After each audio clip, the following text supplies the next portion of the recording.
Tonight, we bring you a story that reaches far beyond the borders of simple coincidence. It is a tale of hope, illusion, danger, and a truth that shattered everything. Our guest today is Michael Turner, who has come forward to share an experience that changed his life forever. What began as a moment of rescue felt like fate itself, but what followed revealed a reality darker than he ever imagined. Stay with us as we present his story exactly as he lived it. Below are the 5 connected parts of Michael's journey. Each chapter will unfold the mystery piece by piece. I never imagined my life could turn upside down in a single night, yet that is exactly what happened.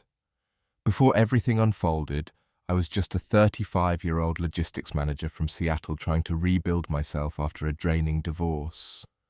My name is Michael Turner, and back then I believed the world still had enough light left for me to find a new beginning. I had no idea I was about to face the darkest moment of my life, or that it would lead me to a woman who seemed to appear at the perfect time. A woman who felt like a miracle, a woman who would later reveal a truth I never saw coming. It started during what was supposed to be a short escape.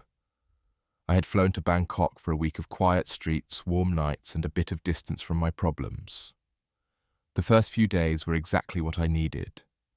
I walked along crowded markets, tasted food that burned and soothed at the same time, and let myself feel small in a country full of colour and sound. But on the 4th night, something found me that nearly erased everything I had come to rebuild.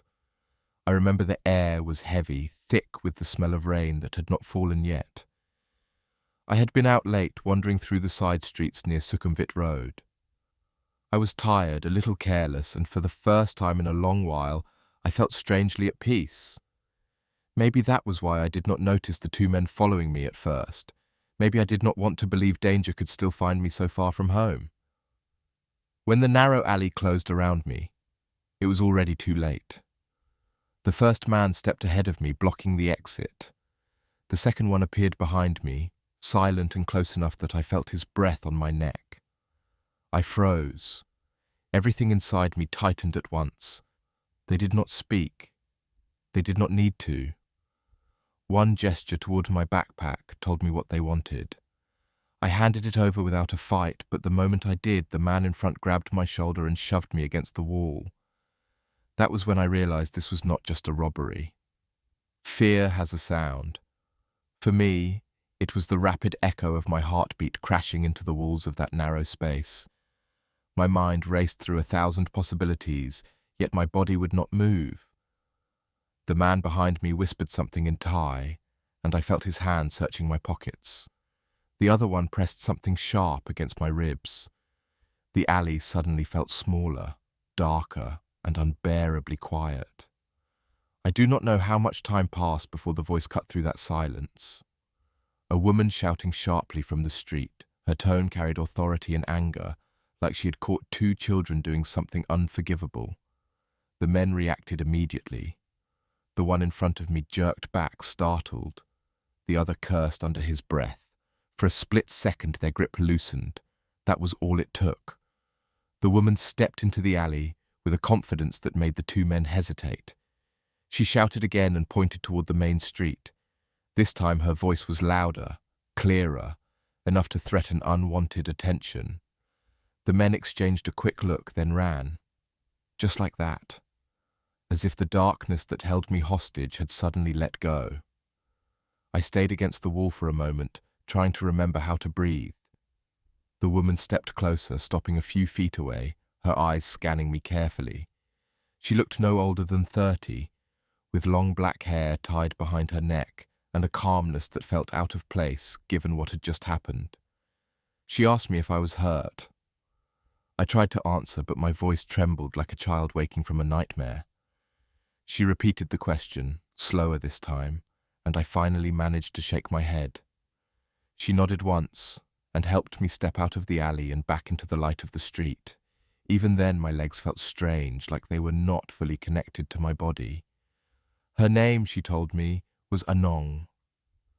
At that moment, she was the person who had stepped into the darkest minutes of my life and pulled me back into the world. She guided me to a small coffee stall still open despite the late hour and insisted I sit while she brought me water. The vendor recognized her, greeted her warmly, and gave her whatever she asked for without hesitation. It was clear she belonged to this place in a way I never could. As I drank the water with trembling hands, she sat across from me, quietly watching, not judging, not asking for anything, just making sure I did not fall apart. That night, I believed she had saved me. I believed she was the reason I walked away from that alley alive. I had no idea that our meeting was only the beginning, and that the truth behind her rescue was waiting like a shadow just a few steps behind us. In the days that followed, I found myself thinking about Anong far more than I expected. It was not just because she had helped me at my weakest moment. There was something in her presence that felt composed, almost deliberate, as if she carried a quiet knowledge of the world I had stumbled into.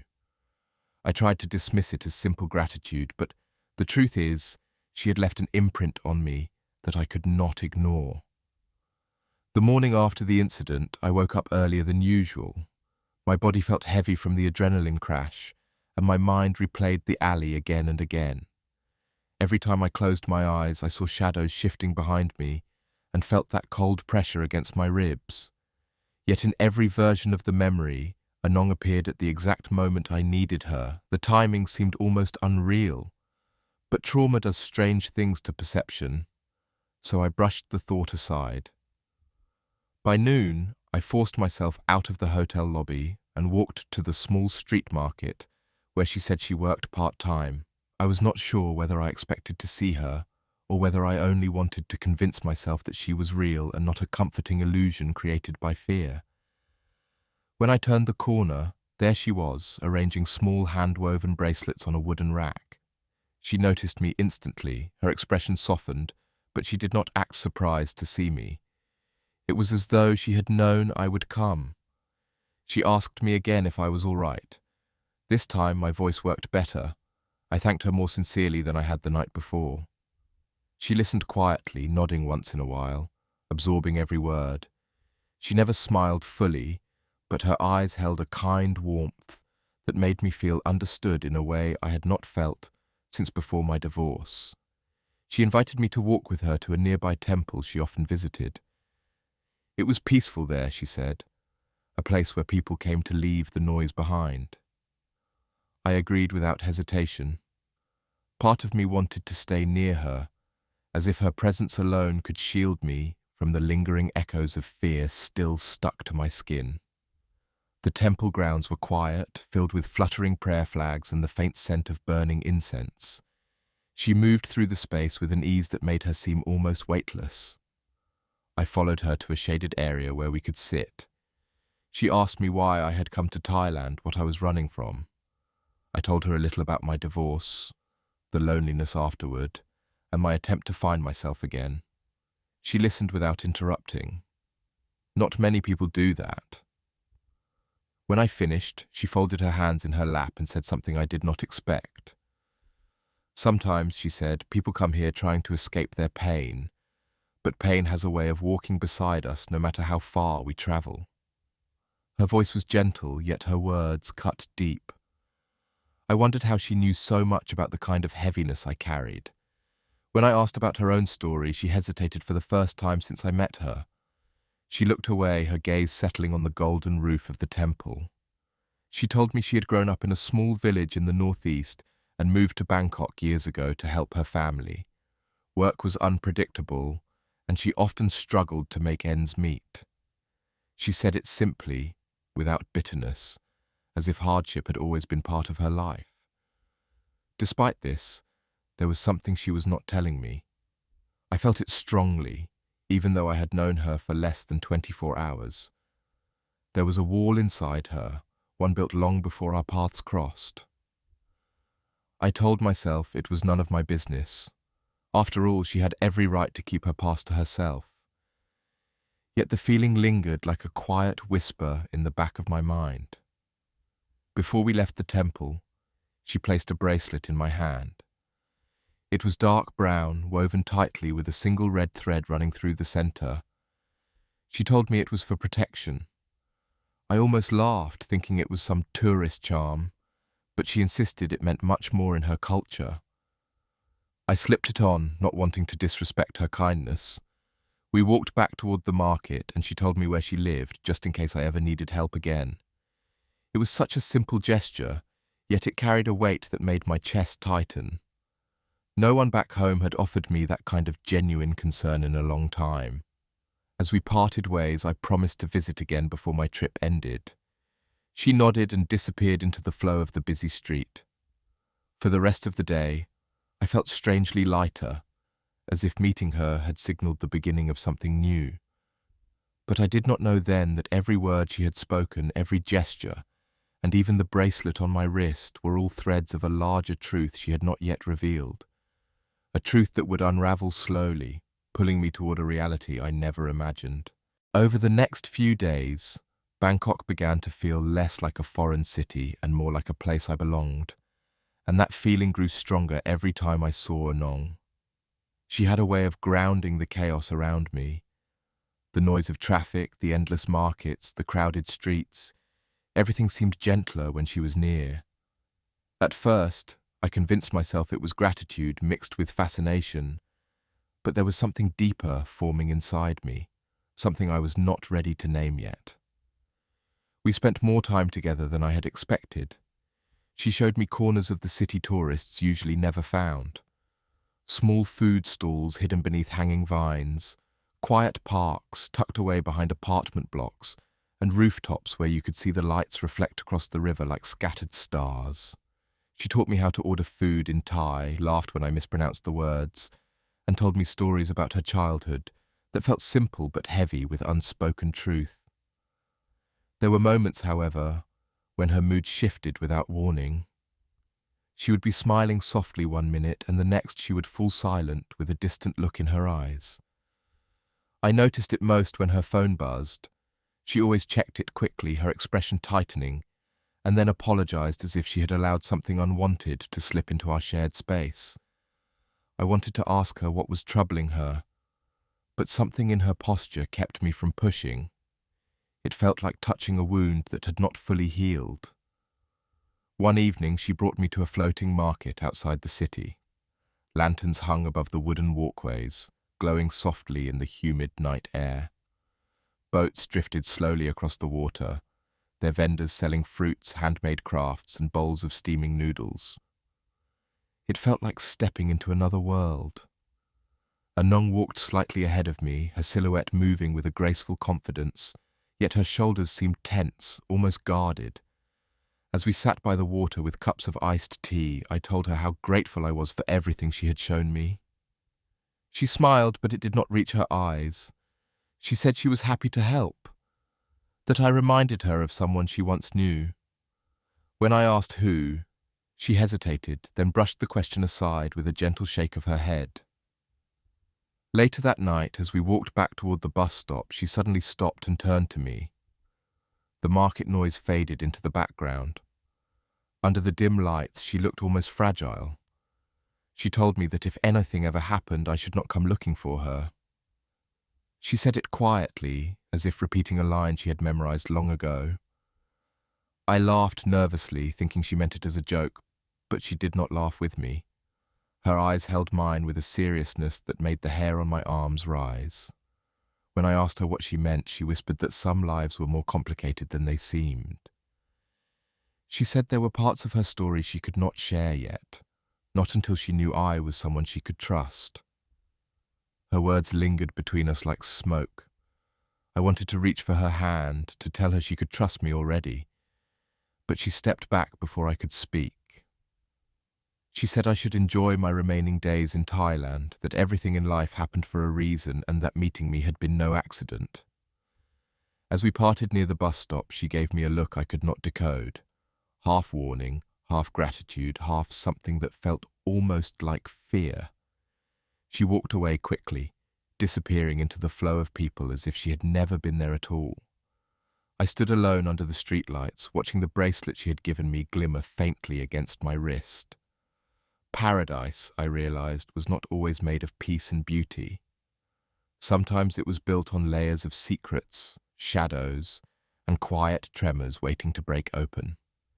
I did not know it then, but the truth behind Anong's life was already closing in on both of us, step by careful step. The morning after our visit to the floating market, I woke to a sharp knock on my hotel door. At first I assumed it was housekeeping, but when I opened it, no one stood there. Only a small folded note lay on the floor. My name was written on it in hurried handwriting. Inside, a single sentence waited for me. Do not trust everyone who smiles at you. There was no signature, but instinct told me who it came from. The letters carried the same quiet urgency I had seen in Anong's eyes the night before. My stomach tightened as I sat on the edge of the bed, wondering why she would send such a warning. I had no enemies here, no one who even knew me besides her. Yet the message felt heavy, as if it was meant to shield me from something I could not see yet. That entire day, I walked through the city with a new kind of awareness. I noticed the way people moved, how quickly shadows shifted in busy alleys, how easily a stranger's gaze lingered a moment too long. The comfort I had begun to feel in Bangkok slowly dissolved into a thin layer of unease. By late afternoon, I decided to visit the market where Anong worked. I wanted to talk to her, to understand why she had sent me the note, and to finally ask about the strange tension that followed her like a quiet echo. But when I arrived, her stand was closed. The wooden rack where she displayed her bracelets was empty, and the woman running the stall next to it told me she had not shown up since early morning. I thanked her and walked away, trying not to let panic take over. For hours, I searched the surrounding streets, hoping to see her weaving through the crowd or sitting at the tea stall she liked. But she was nowhere. It felt as if she had vanished completely. Just before sunset, I found myself standing outside the modest apartment complex she had mentioned days earlier. Part of me knew I should not be there. I barely knew her life, her boundaries, her world. But concern pushed me forward. The building was old, with narrow hallways and dim lights flickering above chipped tiles. When I reached the door number she had given me, I heard voices inside. Not angry, but sharp. Quick. Pressured. I could not understand the language, but the tone carried an unmistakable urgency. I raised my hand to knock, then froze. The voices stopped abruptly, replaced by a heavy silence that told me they had heard me. After a long moment, the door opened a crack. Anong stood behind it, her hair loose and her expression tense. She stepped outside quickly, closing the door behind her before anyone inside could be seen. Her voice was low as she asked why I had come. I told her I was worried that I had found the note and that something felt wrong. She inhaled sharply as if my words had pressed against a bruise she had been hiding. She said she could not talk there, that it was not safe. I saw fear in her eyes for the first time, real fear, the kind that reaches past the surface and clings to the soul. She grabbed my wrist gently and pulled me down the stairwell until we reached the street. Only then did she slow down. She looked around carefully, scanning every corner before she allowed herself to speak. She told me she had tried to keep me away from her personal life. She said she had hoped my time in Thailand would stay untouched by the world she was forced to live in. But when the men attacked me on that first night, I had stumbled into something far bigger than a random street crime. She admitted that she had recognized them. That single sentence made the world tilt slightly beneath my feet. She said those men were not strangers to her. They were connected to people she had been trying to escape for years. People who made promises with smiles but controlled lives with chains far stronger than metal. She did not say their names, but the tremble in her voice told me everything I needed to know. This was why she worked late hours, why she answered her phone with fear in her eyes, why she warned me never to come looking for her if she disappeared.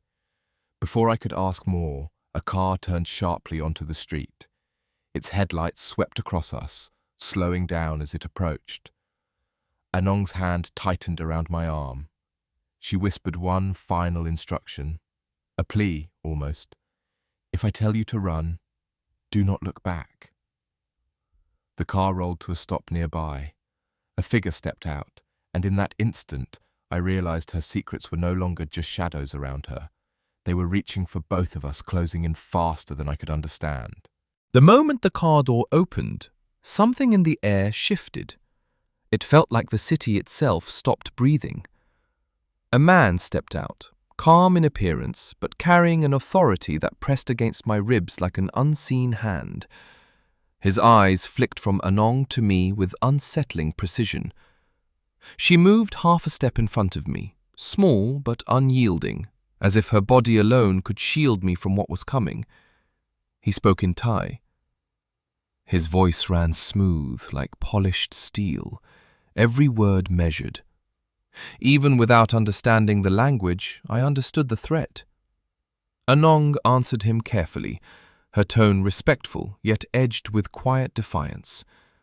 Their exchange grew faster, sharper, and they watched the man's patience thin like cracking ice.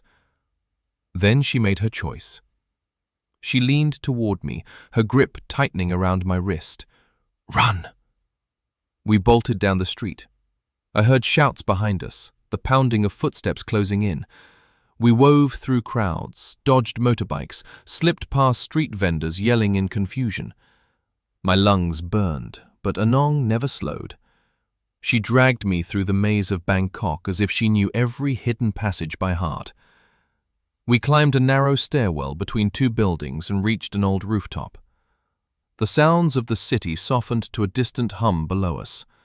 For a moment, it was just the two of us and the echo of our rapid breaths. Anong finally released my hand. Her face was pale under the dim lights, her eyes shimmering with something between fear and resolve. She told me everything. Years ago, she had been promised work and stability. Instead, she had been pulled into a network that thrived on control, threats, and false debts. They watched where she went, who she met, what she said. The men who attacked me that first night were part of them. They had not chosen me by chance. They had been hunting her, and I had walked into the crossfire. She said stepping in to save me exposed her more than she expected. Helping me had drawn attention. Every hour she spent with me tightened the noose around her life. As she spoke, her voice trembled slightly, though she tried to hide it. I could feel how long she had carried this alone. When she apologized for involving me, I shook my head immediately. I told her she had saved my life more than once. She had given me hope when I thought I had none left. If anything, I owed her a debt I could never repay. For the first time, I saw a real smile bloom across her face.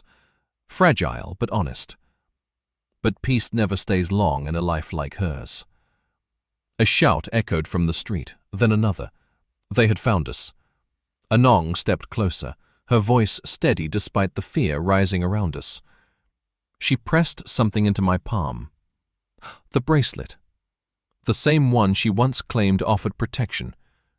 She told me it had belonged to her brother before he disappeared under the same people now hunting her. She said it belonged with someone who still had a chance to survive. I told her we could run together, that I would stay, that I would fight. But she shook her head gently, firmly. She said if I stayed, I would die. If I left, at least one of us could escape the tightening trap around us. The footsteps reached the rooftop stairs. She stepped back from me. "Please, Michael, live." It shattered something inside me. But I ran. I climbed down the fire escape, slipped into the night, and forced myself not to look back. Her words followed me like a heartbeat. The next morning I went straight to the embassy and gave them everything. Her name, her address, what I had witnessed. They listened. They acted. But when officials checked her apartment, it was empty. Not a sign of forced entry, not a trace of her belongings. Nothing but silence and the lingering scent of incense. It was as if she had evaporated from the city. Back in Seattle, weeks later, I still wore the bracelet. A reminder of a woman who saved me not because she had to, but because there was still a part of her that believed in goodness despite the darkness consuming her life. Every night I wonder if she escaped, if she found freedom, if she remembers the man she once pulled from a narrow alley and warned with a trembling voice. I do not know the answers, but I know this. Her truth did not only set me free, it reshaped me. It taught me that courage often hides in the shadows, wearing quiet eyes and a tired smile. Heroes are not always seen. Sometimes they remain unseen so others can walk away alive. And her name was Anong. The months that followed my return to Seattle unfolded with an eerie stillness, as if life itself was holding its breath. Some mornings I woke with a sensation that I had dreamed everything, that the humid Bangkok nights, the alley, the rooftop, and the final moments with Anong were pieces of a fading nightmare stitched together by fear.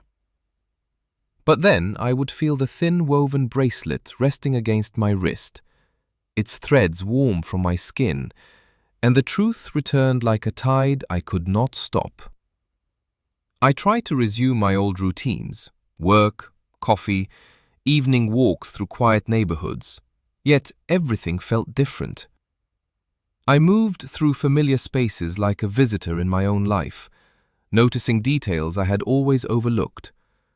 The rhythm of passing trains, the hollow echo of mall corridors, the way the city lights shimmered on rainy nights.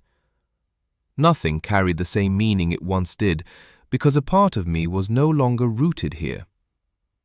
I often found myself standing by the window late at night, watching the sky shift over the skyline.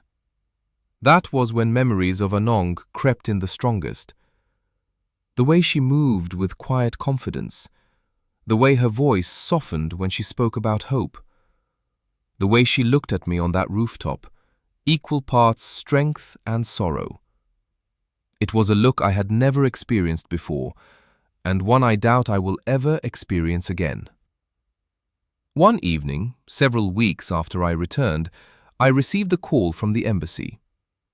They informed me that the investigation was ongoing but slow.